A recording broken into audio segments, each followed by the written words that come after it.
10 টাকা চাঁদা চাইলো আমাকে ফোনে আপনারা ফোন করবেন। এই এলাকা চাঁদাবাজ মুক্ত, সম্পূর্ণ চাঁদাবাজ মুক্ত। বিসমিল্লাহির রহমানির রহিম। আগামী 12 তারিখ যে ইলেকশন, এই ইলেকশনটা অত্যন্ত প্রত্যাশিত। গত 3 টার্ম বাংলাদেশের মানুষ ভোট দিতে পারে না, ভোটের সংস্কৃতি ভুলে গেছে। এই মানুষ এখন স্বতঃস্ফূর্তভাবে ভোট দেওয়ার জন্য সব ঐক্যবদ্ধ হয়েছে।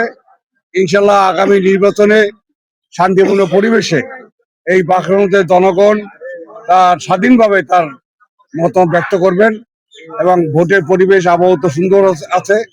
আর এখানে আমি এমপি ছিলাম 2001 সালে। বাকরণ থানা ছিল সন্ত্রাস মুক্ত, চাঁদা মুক্ত। এই মহিলা বাজারে অনেক দোকানে তালাবাড়ি রাখছিল, এই তালা খুলে দিয়েছি আমি।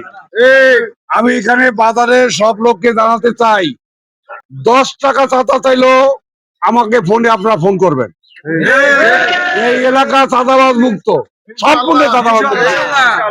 আপনারা শান্তিতে ব্যবসা করবেন, কোন রকম কেউ এখানে কোনো চাঁদাবাজি করতে পারবেন ইনশাল্লাহ। বিএনপি যখন ক্ষমতায় ছিলাম তখন বাগান ছিল সন্ত্রাস মুক্ত এবং উন্নয়নের বাগানগঞ্জ। ইনশাল্লাহ আগামী নির্বাচনে দেশি বেগম খালেদা জিয়ার দল এবং শহীদ জিয়া রাষ্ট্রপতি শহীদ জিয়া রহমানের এই দল আমাদের তারেক রহমানের দল। তারেক রহমান বলেছেন, we have a plan, I have a plan. Tarique জিয়ার একটা পরিকল্পনা আছে আগামী দিনে দেশ কিভাবে করবেন, এই দেশে কৃষকের জন্য কি ব্যবস্থা হবে। আমাদের 1টি দফার মধ্যে সবকিছু আছে। আমাদের 50 লক্ষ মা বোনকে ফ্যামিলি কার্ড দেওয়া হবে। আমাদের যে পরিবেশ নষ্ট হয়ে গেছে, খাল বিল শুকিয়ে গেছে।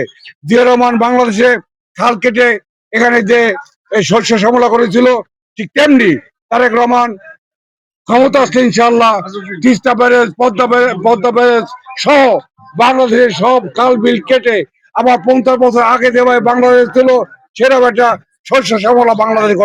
নির্বাচনে আসার আগে জনপ্রতিনিধিরা এ ধরনের অনেক প্রতিশ্রুতি বিগত দিনে দিয়েছেন, আসলে নির্বাচিত হওয়ার পর সাধারণ মানুষের কথা মনে রাখে না।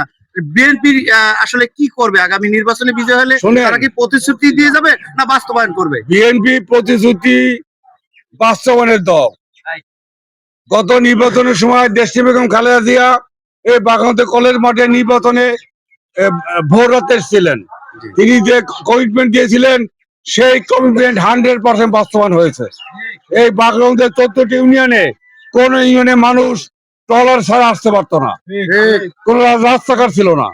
এবং দেশে খালেদা জিয়া সেই সময় যে রাস্তা প্রতিশ্রুতি দিয়েছিলেন, তারা দিয়েছিলেন। এই পেয়ারপুরের যে ব্রিজ, তারেক রহমান নিজে এসে এই ব্রিজ উদ্বোধন করেছিলেন। এবং এই নিয়ামতি থেকে সেই বাসালা পর্যন্ত 33 কিলোমিটার রোড আমরা ওই সময় করেছি। এখন যে উন্নয়ন দেখেন রাস্তাঘাট, বিএনপি আমলে করা উন্নয়নের চলমান প্রক্রিয়া।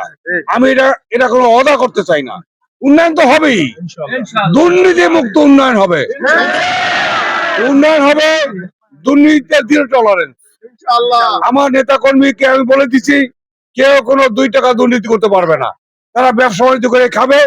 ব্যক্তিগত আমিও সংসদ সদস্য বলতে চাই, বাগরজ হবে সন্ত্রাস মুক্ত, মাদক মুক্ত, দুর্নীতি মুক্ত একটা উন্নয়নের শান্তির বাগরগঞ্জ। অগ্রযাত্রা প্রতিদিন নির্ভীক প্রত্যয়ে উজ্জীবিত।